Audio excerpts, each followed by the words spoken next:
Bismillahirrahmanirrahim. Assalamualaikum warahmatullahi wabarakatuh. Anak soleh, bagaimana kabarnya hari ini? Ustadz harap semoga ananda soleh sekalian selalu sehat dan semoga selalu dalam lindungan Allah Subhanahu wa Ta'ala. Nah, anak soleh, berjumpa dengan Ustadz Juma. Insyaallah kita akan melanjutkan materi BPI kita atau pelajaran agama. Kemarin kita sudah belajar tentang bersih itu sehat ya, pada pelajaran 4 ya. Sekarang kita akan lanjut di halaman 25 ya. Bagian C, yaitu hidup bersih. Nah, sebelum kita memulai pelajaran kita pada hari ini, seperti biasa, marilah kita awali dengan berdoa ya. Nah, kita baca doa. Sika berdoa, tangan diangkat, kepala ditundukkan, doa dimulai. Bismillahirrahmanirrahim. Rabbi zidni ilman warzuqni fahman. Ya Allah, limpahkanlah kepadaku ilmu dan pengetahuan yang baik. Amin. Nah, anak soleh sekalian, sekarang anak soleh bisa membuka bukunya di halaman 25. Di situ ada poin C, hidup bersih ya. Nah, ananda soleh sekalian, mengapa harus hidup bersih? Karena hidup bersih itu bersih pangkal sehat, bersih bagian dari imannya. Jadi bersih itu dalam agama juga, dalam agama kita Islam, agama Islam menganjurkan, diharuskan untuk hidup bersih ya, untuk hidup bersih. Nah, anak soleh sekalian, sekarang kita lanjut di halaman berikutnya ya. Sikapku bersih itu sehat ya. Jadi anak soleh sekalian, ketika kita sudah terbiasa hidup bersih, maka lingkungan kita akan indah, akan baik, terutama untuk tubuh kita, kesehatan kita akan baik juga ya, dan akan sehat. Lanjut di poin 1 ya, bersih badan ya. Di sini kita akan belajar bagaimana untuk kita menjaga diri untuk tetap hidup bersih ya, hidup sehat. Nah, pertama, anak soleh sekalian bisa perhatikan gambar berikut ini. Nah, di sini ada seorang laki-laki yang sedang mencuci tangannya ya. Mencuci tangannya dengan air ya. Nah, biasakan mandi 2 kali sehari ya.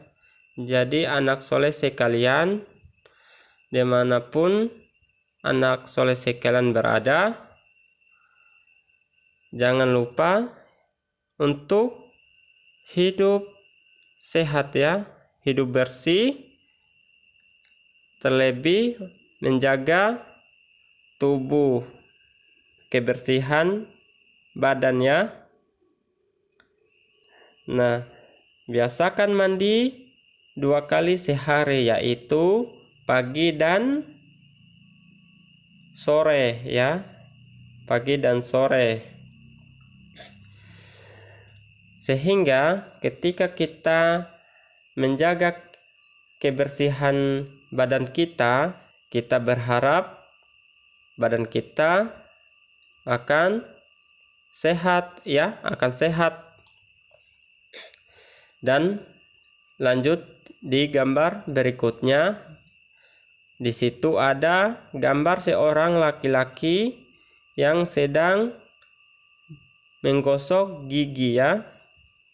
Nah, contoh kedua, setelah kita mandi 2 kali sehari, jangan lupa juga dengan menggosok gigi ya. Jangan sampai gigi kita tidak digosok ya atau dibersihkan kumannya, sehingga gigi kita tetap bersih dan putih ya. Nah, kalau kita sering menggosok gigi, maka gigi kita akan selalu sehat ya, selalu sehat dan selalu putih. Nah, kalau menggosok gigi harus dengan benar, tidak boleh juga salah-salah. Tidak boleh menggosok gigi hanya di bagian depan ya, harus di bagian dalam dan bagian belakang ya, samping ya, harus dengan menggosok gigi dengan benar ya, menggosok gigi dengan benar. Nah, anak soleh, lanjut di gambar berikutnya ya. Di situ ada gambar seorang perempuan, di mana seorang perempuan tersebut sedang memotong kuku ya. Satu merawat badan yaitu dengan memotong kuku ya. Kalau kuku kita sudah panjang maka harus dipotong ya, supaya kuman atau bakteri tidak bersembunyi di kuku ya. Itu salah satu contoh merawat badan ya dengan memotong kuku ya. Jadi anak soleh sekalian, tidak boleh membiarkan kuku panjang ya, tidak boleh. Apalagi panjang baru banyak tai kukunya ya, banyak kotorannya. Itu rawan nanti mudah penyakit masuk dalam tubuh kita ya. Sehingga dengan cara menjaga kesehatan, menjaga kebersihan badan, maka salah satunya harus potong kuku ya. Nah, anak soleh sekalian, kita lanjut di nomor 2. Pakaian harus bersih ya.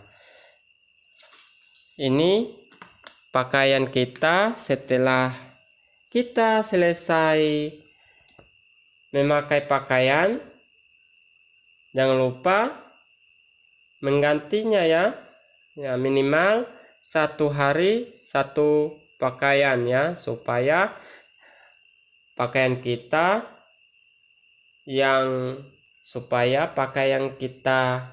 pakai tadi jangan sampai ada kuman, bakteri atau kotoran yang menempel di pakaian,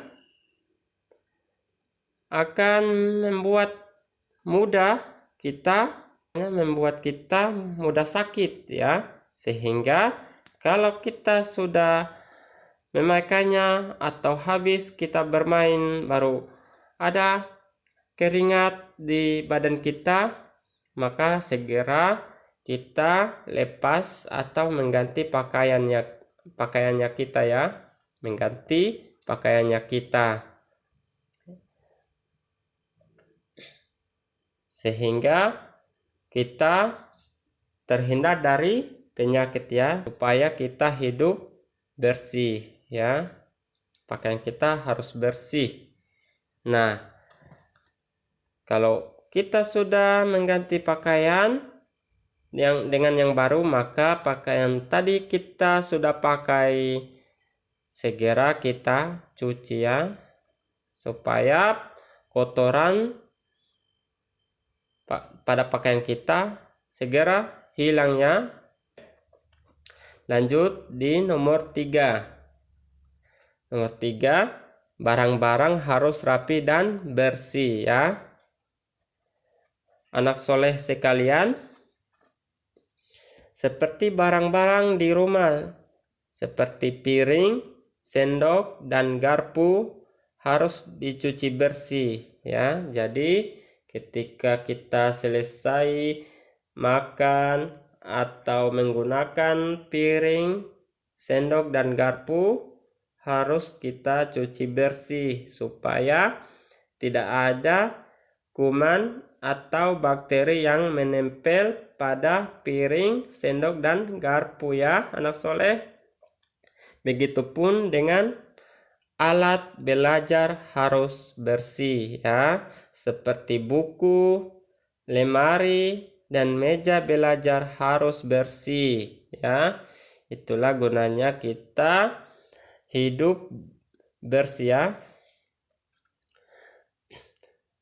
Barang-barang kita harus rapi.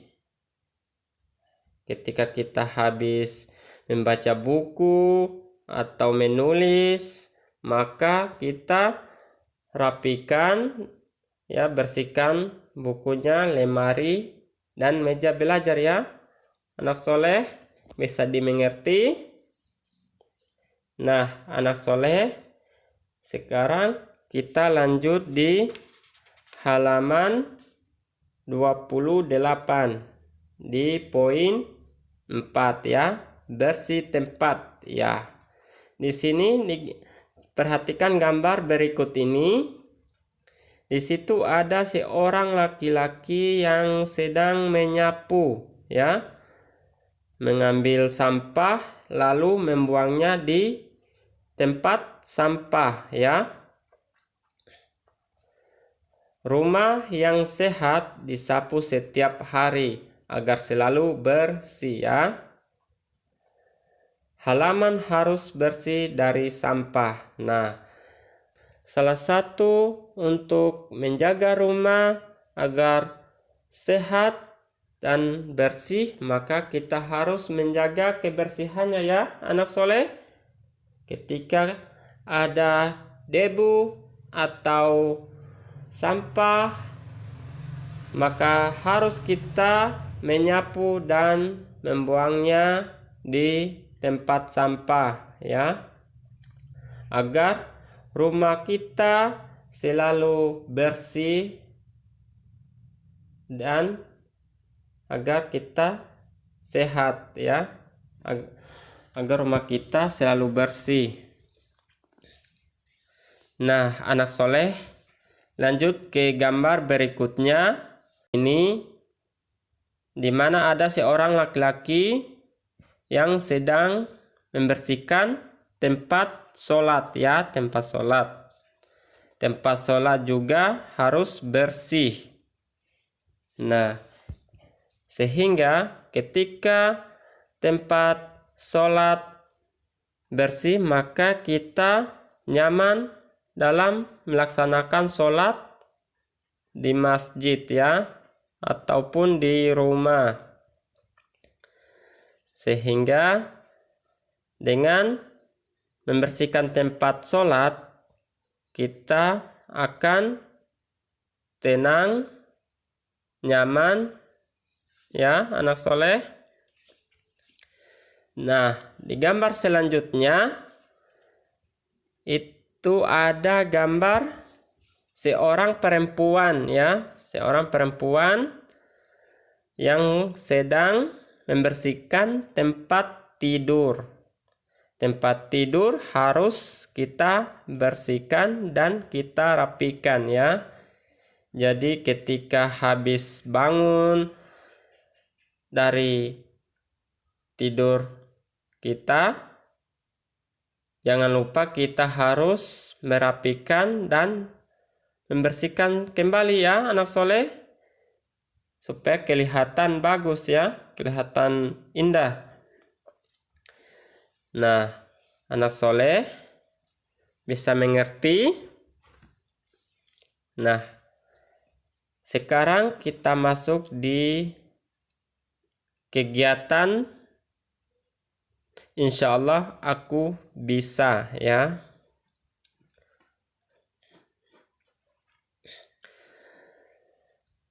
Di kolom insya Allah aku bisa, anak soleh beri tanda checklist di kolom ya atau tidak. Nah, di nomor 1, aku mandi setiap hari ya. Kalau iya, maka di checklist. Kalau tidak, di checklist. Nomor 2, aku membuang sampah pada tempatnya. Kalau ya, maka di checklist. Kalau tidak, di checklist. Nomor 3, aku selalu merapikan tempat tidurku. Kalau iya, maka di checklist. Kalau tidak, di checklist ya, anak soleh. Nah, sekian pembelajaran kita pada hari ini. Insya Allah kita akan melanjutkan lagi di hari berikutnya ya, anak soleh. Jangan lupa selalu meminta tolong kepada ayah dan bundanya ya, untuk minta tolong kepada ayah bundanya untuk menyelesaikan tugas ya, dan tetap semangat ya. Jangan lupa banyak berdoa, banyak ibadah kepada Allah Subhanahu wa taala agar anak soleh sekalian selalu diberikan kemudahan dan kesuksesan oleh Allah Subhanahu wa taala. Baik anak soleh, selanjutnya marilah kita tutup dengan sama-sama melafalkan hamdalah alhamdulillahirabbil alamin dan dilanjutkan dengan doa penutup majelis. Subhanakallahumma wa bihamdika asyhadu an la ilaha illa anta astaghfiruka wa atubu ilaik. Assalamualaikum warahmatullahi wabarakatuh.